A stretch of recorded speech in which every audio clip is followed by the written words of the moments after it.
Il assume sans regret ce qu'il a fait. Jean-Claude Masse a expliqué en octobre aux enquêteurs qu'il savait que le gel utilisé pour les prothèses mammaires n'était pas homologué. Pour l'utiliser, il va ordonner à l'organisme certificateur allemand de mentir.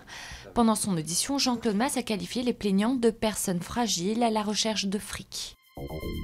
Du nouveau, un an après la mort des deux jeunes Français au Niger, Antoine de Léaucourt aurait été abattu de plusieurs balles de Kalachnikov parce qu'il retardait dans leur fuite à pied ses preneurs d'otages, alors que Vincent Delory est mort brûlé dans l'incendie du 4x4 à la suite de tirs qui l'ont touché.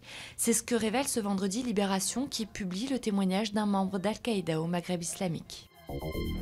La mission des observateurs arabes en Syrie est un échec, c'est ce qu'affirme le chef de l'armée syrienne libre, qui appelle au soutien de l'ONU pour mettre fin à cette répression sanglante.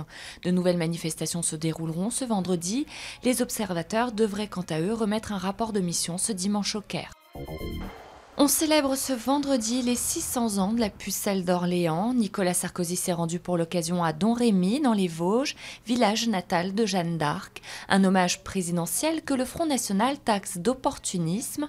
Depuis de nombreuses années, le FN a fait de cette guerrière l'un des symboles de l'anti-immigration et l'occasion d'un défilé chaque 1er mai.